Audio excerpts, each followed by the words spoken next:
میں آج اپنے معاشرے کے جس گھر میں نظر دوڑاتا ہوں وہی گھر پریشانیوں کی دلدل میں پھنسا ہوا نظر آتا ہے، وہی گھر پریشانیوں کے سمندر میں ڈوبا ہوا نظر آتا ہے۔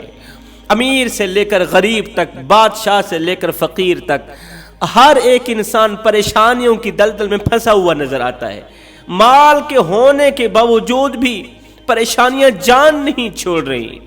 راہ چلتے کسی سے ملاقات ہو جائے یا کسی سے فون پر رابطہ ہو تو یہی سننے کو ملتا ہے، شاہ جی بہت زیادہ پریشان ہوں۔ گھر میں 2 میاں بیوی رہتے ہیں، اللہ تعالیٰ نے اولاد سے نوازا، حلال رزق سے نوازا، حلال مال سے نوازا، اولاد جیسی نعمت سے نوازا، مال کے ہونے کے باوجود بھی پریشانیوں نے گھر کو گھیر رکھا ہے، پریشانیوں نے گھر کو اپنی لپیٹ میں لے رکھا ہے۔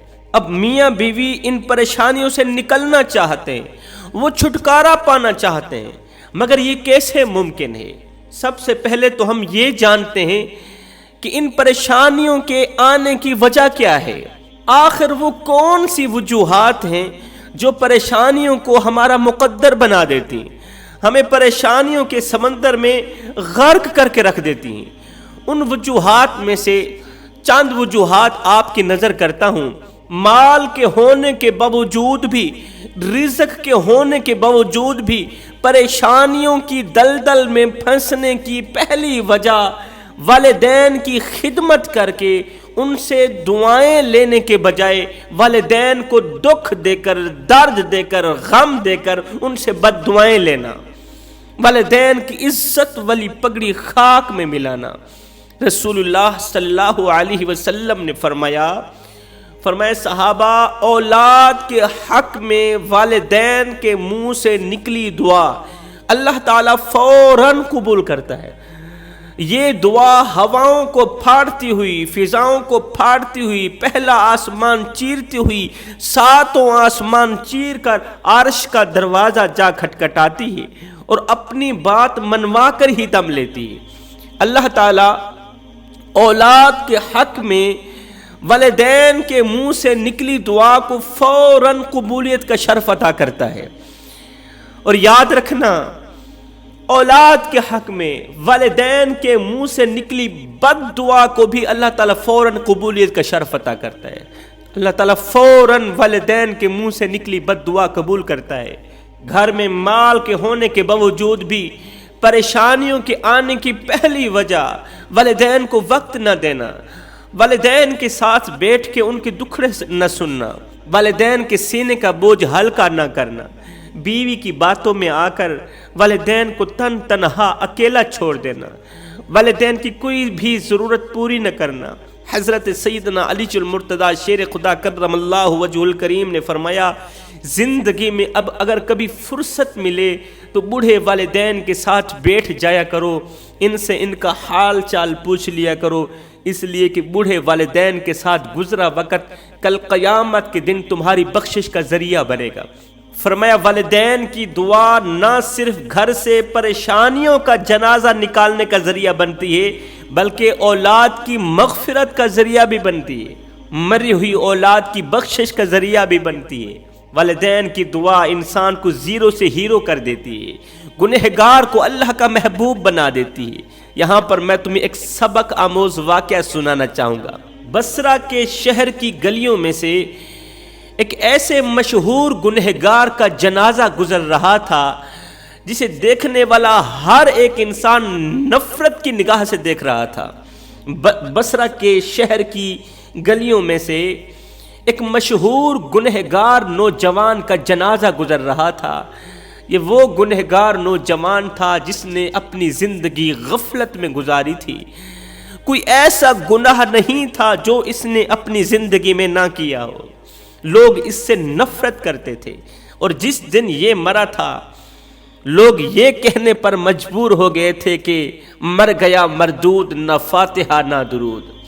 فرمایا کسی کو گندا مت کہو، کسی کو مردود مت کہو، کسی کو اتنا بڑا گنہگار بھی مت کہو، ہو سکتا ہے اللہ کے سامنے اس کا مقام تم سے کہیں زیادہ اعلیٰ تر ہو۔ ہر دیکھنے والی نگاہ نفرت کی نظر سے دیکھ رہی تھی، ہر دیکھنے والا انسان اسے نفرت کی نگاہوں سے دیکھ رہا تھا۔ جوانوں، زندگی اتنی مختصر ہے کہ جی بھر کر محبت کرنے کا وقت نہیں ملتا، اللہ جانے لوگ نفرتوں کا وقت کہاں سے لے کر آتے ہیں۔ آج کا انسان ہمیشہ اچھے انسان سے محبت کرتا ہے، مالدار انسان سے محبت کرتا ہے۔ آج کا انسان ہمیشہ خوبصورت اور خوبصیرت انسان سے محبت کرتا ہے۔ ایک میرا اللہ ہی ہے جو برے انسان کو بھی اکیلا نہیں چھوڑتا، جو گنہگار، بدکار، سیاہکار انسان کو بھی اکیلا نہیں چھوڑتا، اس لیے کہ وہ 70 ماؤں سے بڑھ کے محبت کرنے والا ہے۔ بصرہ کے شہر کی گلیوں میں سے ایک گنہگار نوجوان کا جنازہ جا رہا تھا۔ 3 بہنوں نے اور ایک ماں نے اس نوجوان کی میت کو کندھے پہ رکھا ہوا تھا۔ کوئی بھی شخص اس کا جنازہ پڑھنے کے لیے تیار نہیں تھا۔ یہ جنازہ قبرستان کی طرف جا رہا ہے، 2 بہنوں نے اور ایک ماں نے اس میت کو کندھے پہ اٹھا رکھا ہے، قبرستان کی طرف جا رہے ہیں۔ اتنے میں حضرت حسن بصری کی اس جنازے پر نظر پڑی۔ جیسے ہی آپ نے اس غریب سے جنازے کو دیکھا تو دل بھر آیا۔ آپ نے 2-4 بندے ساتھ لگائے، ماں کے کندھے سے بیٹے کی میت کو لے کر اپنے کندھے پر رکھا۔ گنہگار نوجوان کی میت کو اپنے کندھے پہ رکھتے ہوئے قبرستان کی طرف چل دیے۔ دیکھنے والے لوگ کہہ رہے تھے، دیکھو جی، یوں تو حضرت حسن بصری خود کو بڑا متقی پرہیزگار سمجھتا ہے، اسے یہ پتہ نہیں ہے یہ کون ہے جس کا جنازہ اٹھا کے جا رہا ہے۔ یہ تو گنہگار ہے، بدکار ہے، سیاہکار ہے، گندا انسان، پاپی انسان، جس کے اٹھانے سے کندھا پلید ہو جائے، کندھا گندا ہو جائے۔ یوں تو بڑا سمجھدار سمجھتا ہے خود کو، اسے اتنا پتہ نہیں ہے گنہگار نوجوان کا جنازہ نہیں پڑھنا چاہیے۔ لوگ طرح طرح کی باتیں کر رہے تھے۔ حضرت حسن بصری نے اس جنازے کو اٹھایا، جنازہ پڑھنے کے بعد قبرستان لے گئے، اس کی تدفین کرنے کے بعد حضرت حسن بصری فرماتے ہیں، میں نے دیکھا اس گنہگار نوجوان کی ماں بیٹے کی قبر کے سرہانے کھڑی ہو کر اس نے دونوں ہاتھ اٹھائے، آسمان کی طرف دیکھا، رو کر کہنے لگی، خون کے آنسو بہا کر کہنے لگی، اور رات کو دن میں بدلنے والے رب، او 70 ماؤں سے بڑھ کے محبت کرنے والے رب، گنہگاروں کو، بدکاروں کو، سیاہکاروں کو تنہا اکیلا نہ چھوڑنے والے رب، میرے مالک، اگر میرے بیٹے کے گناہ تیری رحمت سے بڑھ گئے ہیں پھر تو میرے بیٹے کو معاف نہ کر، اور اگر میرے بیٹے کے گناہ کم ہیں تیری رحمت زیادہ ہے، میرے بیٹے کے گناہ کم ہیں تیرا کرم زیادہ ہے، مولا میں تیری رحمت کو اپنے بیٹے کے گناہوں سے بڑھ کر سمجھتی ہوں، اگر اس گنہگار کے گناہ کم ہیں تیری رحمت زیادہ ہے، تو میں ایک ماں دعا کر رہی ہوں، میری دعا کو قبولیت کا شرف عطا کر میرے اس گنہگار بیٹے کو معاف کر دے، میرے گنہگار بیٹے کو معاف کر دے۔ تھوڑی دیر کے لیے وہ بیٹے کی قبر کے سرہانے کھڑی رہی، یہ دعا کرتے ہوئے، خون کے آنسو بہاتے ہوئے ماں وہاں سے رخصت ہو گئی۔ حضرت حسن بصری کہتے ہیں، ٹھنڈی ٹھنڈی ہوا چل رہی تھی، جب میں واپسی گھر کی طرف چلا تو راستے میں سے قبرستان کے قریب راستے میں ایک گھنا سا درخت آیا، ٹھنڈی ٹھنڈی ہوا چل رہی تھی، میں درخت کے نیچے تھوڑی دیر کے لیے سو گیا، میری آنکھ لگی، خواب کی دنیا میں نے کیا دیکھا کہ اسی گنہگار کی قبر کے اوپر رحمت خداوندی کی بارش برس رہی ہے، اسی گنہگار، بدکار، سیاہکار کی قبر کے اوپر خدا تعالی کی رحمت کی بارش برس رہی ہے۔ واہ میرے مولا، میں نے دیکھا کہ اس کی قبر جنت کے باغوں میں سے باغ بنی پڑی ہے، اس کی قبر کے اندر نور ہی نور ہے، اور وہ گنہگار جنت کی وادیوں میں گھوم پھر رہا ہے، فرشتے اس کی مغفرت کے لیے دعائیں مانگ رہے ہیں، اور اللہ تعالیٰ اس کی دعا کو قبولیت کا شرف عطا کر رہا ہے۔ میں نے اس گنہگار نوجوان سے پوچھ لیا، او نوجوان، تو تو پاپی تھا، تو تو گنہگار تھا، بدکار تھا، سیاہکار تھا، اتنا بڑا مقام کیسے مل گیا؟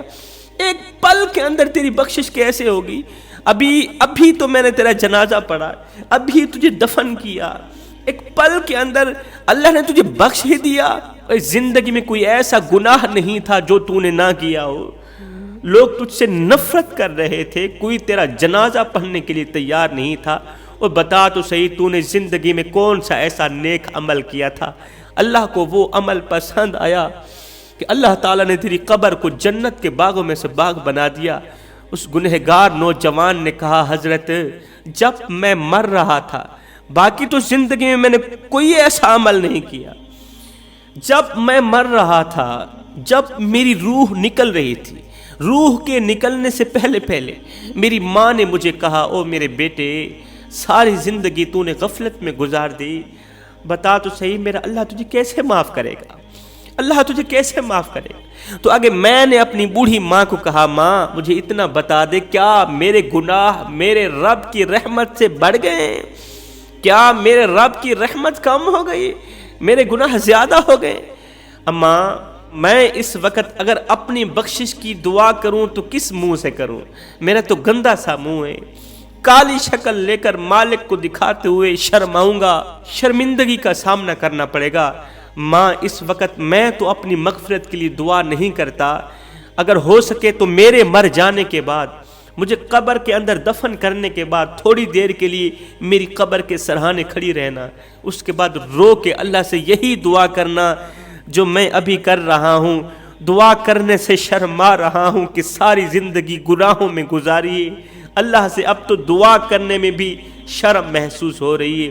دعا کرنا اللہ اگر میرے بیٹے کے گناہ کم ہیں، تیری رحمت وسیع ہے، پھر تو میرے بیٹے کو معاف کر دے، اگر میرے بیٹے کے گناہ زیادہ ہیں، تیری رحمت کم ہو گئی، پھر تو جان تیرا بندہ جانے۔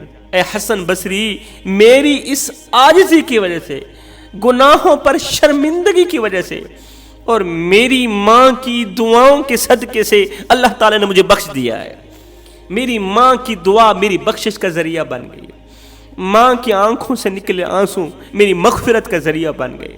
تو فرمایا والدین کی دعا نہ صرف گھر سے پریشانیوں کا جنازہ نکالنے کا ذریعہ بنتی ہے بلکہ اولاد کی مغفرت کا ذریعہ بھی بنتی ہے، اولاد کے درجات کی بلندی کا ذریعہ بھی بنتی ہے۔ دوسری چیز فرمایا اگر اللہ نے تمہیں مال دیا ہے، دولت دی ہے، حلال رزق سے نوازا ہے، اس وقت تک تمہارے گھر سے پریشانیوں کا جنازہ نہیں نکلے گا جب تک تم اپنی اس مال میں سے صدقہ نہیں کرو گے، خیرات نہیں کرو گے، زکوٰۃ نہیں دو گے، ضرورت مندوں کی ضرورتوں کو پورا نہیں کرو گے، بھوکے کو کھانا نہیں کھلاؤ گے، اپنے مال میں سے پیاسوں کو پانی نہیں پلاؤ گے۔ فرمایا یہ وہ چیزیں ہیں جو گھر میں سے پریشانیاں ختم کرتی ہیں۔ فرمایا اگر تم چاہتے ہو تمہارے گھر میں سے پریشانیاں ختم ہو جائیں، گھر پریشانیوں کی دلدل سے بآسانی نکل جائے، فرمایا اپنے بوڑھے والدین کی خدمت کرنا، خدمت کر کے ان سے دعائیں لینا، مال کے ہونے کے باوجود بھی دروازے پر اگر کوئی سائل آیا ہے تو اس کی ہر ایک ضرورت پوری کرنا، بھوکے کو کھانا کھلایا کرو، پیاسوں کو پانی پلایا کرو۔ عبادت اس مقام تک نہیں پہنچاتی جہاں انسانیت کی ہمدردی پہنچاتی، جہاں انسانیت کی خدمت پہنچاتی۔